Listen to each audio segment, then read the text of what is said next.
Hello. My name is Esther. Welcome back to FFT and Inspired. Thank you so much for being here. Thank you for your support. In today's video, I'll be having a chit chat with my friend and roommate. Her name is Elicia.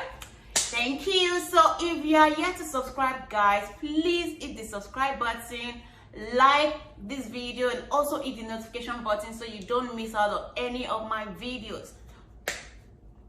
So let's get started. Okay. Oh, one thing.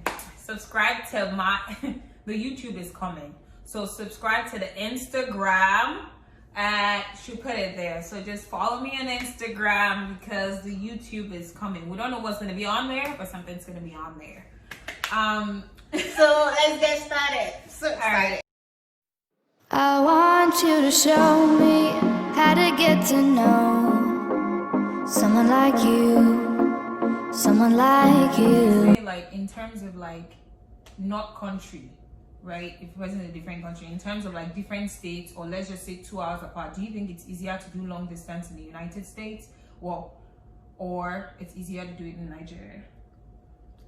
I wouldn't say that. I wouldn't want to make it country based, because I think people can be within the same state and still be having long distance relationship, because you can't be traveling over and over every time to see the person. So like I said, if you have to be separated by distance that is so wide apart, then I think it's a distance relationship. So as much as 9 hours, 5 hours, 3 hours, but you know you can't be traveling so often, then I think Some people can. okay, some people can. I feel like problem. some people can. If it's like 2 hours, people will get to see. Like you get to go every day. Yeah, not really every day. Like every weekend, you can get to see that person, or every other day. Honestly, if it's Okay, like so 2 let's hours, say there are mostly here. levels to long distance relationships. Yeah. Should we say that here? Because some 3 hours, 4 hours, and there are some that in like 2-3 years, like in my own case, you don't get to see the person. Like in 3 years, we had no chance to, you know, like say, hi baby, I love you, let me hug you. There was nothing like that in 3 years. So Okay, so if someone wants to start a long distance relationship, do you think would you advise them, okay, whenever you're in a relationship before your partner travels, that's when you would encourage long distance? Or is it, let's say, oh, I'm here, the person is somewhere else, and then we're like, oh, let's try and make it work, or let's start dating, like you guys are already in different places and you're saying let's start dating?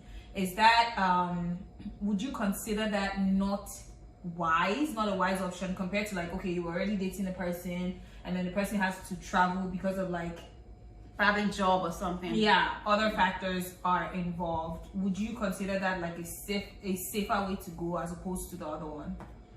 Okay, so I think that life is not a one-way street. So I wouldn't want to say this is a safer option, this is not a safer option. But I would say that as it comes to you, you might have to take it. So sometimes it is, you guys might have started dating before factors came up that separated you. You wouldn't say because of that then you want to end the relationship. And it might be that you guys were probably talking and just friends before something happened and you guys had to go separate miles, go in different miles, not separate miles, like had to be in different places. But it doesn't mean that it still cannot work. But I think that what matters is the two of you, the two partners involved. Like it takes two to tango. So if whatever the circumstance that has led to being separated by distance, it has to do with both of you, both partners involved. Number one, what do they want out of the relationship? Do they really want to get something out of the relationship? If the guy is, both of them feel that, no, we don't want this, no problem, you guys can, you know, the partners can just let go. But I feel that above all, if the two can work together, it is something that can still work. It is something that you can make happen. There is no barrier to the only major barrier you have is the distance already. But I feel that with a level of determination from both parties, they can make it work.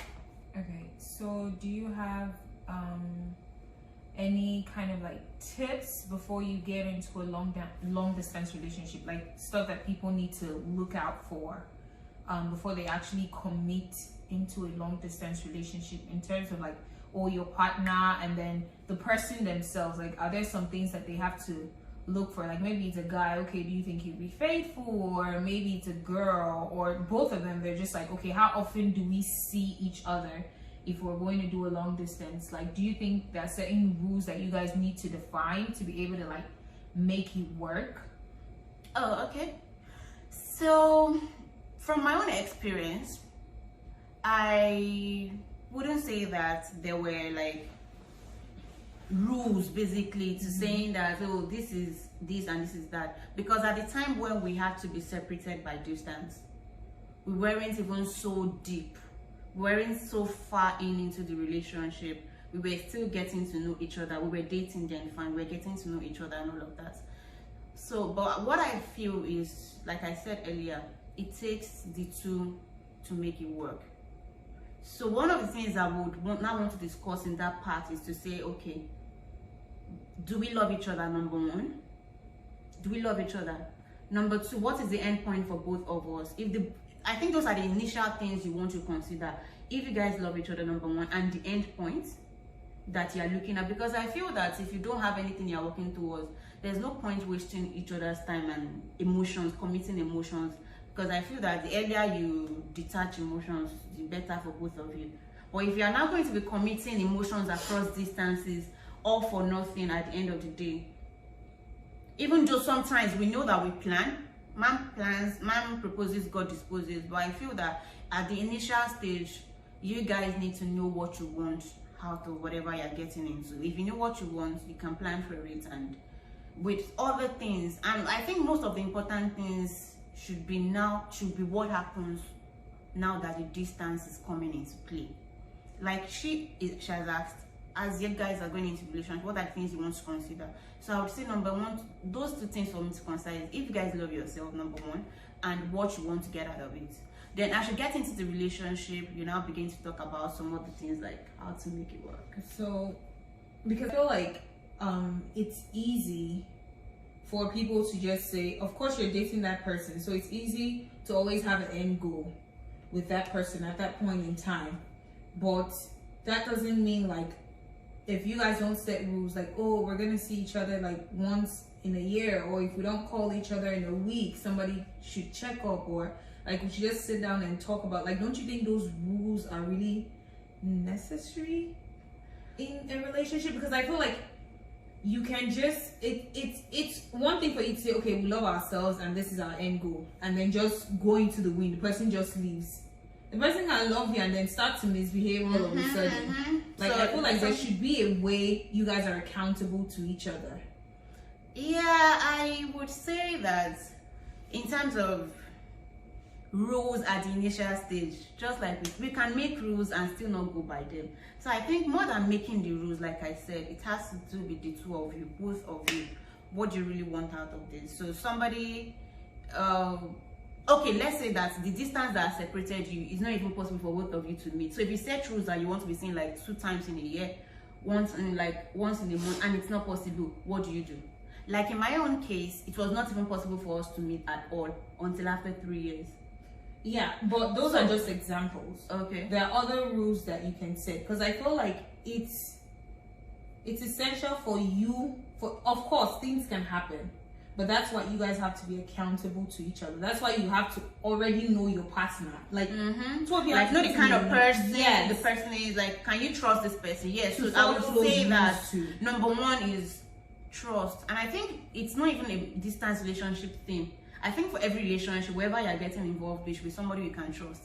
I feel like if you can't trust somebody, there's no point even being with them, because number one, you're just going to be so finicky and, you know, about everything they do, you know, you just begin to, like, you have doubts and all of that. But in a case where somebody is miles away from you, you don't even know what they are doing, you can only trust what they say they are doing. Okay, so there's video call, you can do video call to see, okay, this person is really here sometimes and all of that. But I think above all, you should be able to trust your partner. And one of the things that I feel that helps, just like we said, just like I was trying to say, that it is not about the rules before you get into the relationship. It is about what you guys do while you're separated by distance. So there's already this common barrier that is a strong factor that is limiting the success of the relationship, which is the distance. So I feel that to now help with the distance, communication is the panacea. Let me use that to that problem. So one of the things I would say that is a no in a distance relationship is lack of communication. I think it's not even only distance relationship, right? Like every relationship, there has to be consistent, regular communication. And in terms of a distance relationship, it's advisable as much as possible that it has to be every day. It has to be every day. I would say it really helps. It has to be every day. Yes, you can see I'm sober as I'm saying this because I'm passionate about that part. But I'm serious. I'm really serious because that part for me is like, I don't know what else. Every other thing, I think, rise and falls on this factor because there's already a lot that you guys are going through individually on your own. So if you don't let the other partner know that this is what you're going through, there's going to be room for assumptions, and from assumptions a lot of gist and other things start coming in, and then the separation start coming. So like I said, distance is already a big enemy. Don't add another one to it by not giving into communication. So for number one, communication. Okay, so in terms of communication, let's say 1 month, 2 months down the line, or 3 months down the line, school, let's say your partner leaves for school and school becomes hectic for the person, or work becomes very, very hectic for the person. And let's say, okay, one day that your everyday communication turns into, okay, 3 days communication. Let's say he really, really has like a very bad week, like just a stressful week. Do you think it's fair for you as a lady to start using that as signs? Like, okay, like he's not, like he's unavailable and all of that. Yeah, even though he had shared with you though that this is what he's going through, but he's just seeming a bit close and like far apart a bit. Yeah, and then he just needs space to himself to work on whatever is going on. Do you think like that should be a sign? Like, do you think you should give him the benefit of the doubt, or at this point you start like, okay, start paying attention to those little details, or just completely ignore it and be like, okay, he's just having a very stressful week? So guys, I am not a relationship coach. Let me put this caveat here. I am only talking based on what I've experienced, and so like they say, experience is the best teacher. All of our experiences might be different. Your partner is different from my partner. I am different from you. So whatever we say here, you can sieve and take what works for you. And like Elicia has asked, I would say you should take them as signs, and I will also say you shouldn't take them as signs. There are two cases. So like she has said, your partner is going through stuff and he has communicated it to you. As a very supportive partner, you want to help them through whatever they are going through. The basic thing is to help and be a shoulder to your partner. Like, how this person relaxes. So if the person is under pressure and all of that, sometimes it might also mean that you need to give them a little bit of space. I'm not saying that you shouldn't talk to them. I'm just saying that, if this person needs, the kind of person your partner is, maybe somebody that relaxes well with don't bug them by asking questions. And so this one, that one, no. It might just be you being on the phone, but you're quiet. You can be quiet and just be listening to them. Some people are like that. When you listen to them, it helps them heal. So you should know who you are dealing with. And also, I feel that, just like I said, that communication is very important. So you need to also watch out for signs, like your partner is not communicating to you, let's say for like 2-3 days. Okay, I wouldn't say the first time it happens you should take it as, but I would say that you should keep a you should keep that and then see what happens afterwards, because you also want to watch out for yourself and you want to begin to see the signs. I think that in distance relationship, these are some of the things that happens. One partner starts being unavailable, and I feel that no matter how much busy we are, if we really love somebody, we create time for them, even if it means like 2 minutes, 1 minute in a day. And thank God technology has made life easier. You have WhatsApp, you can easily drop a message in the morning or in the night at any point. You guys might not have time to talk on the phone every day, but you can easily drop messages, because no matter how busy you are, also you will find time to eat. So if you can, even if it means that while you are eating is when you want to quickly drop message for whoever you are dealing with, I think it is possible. So that's why I would say that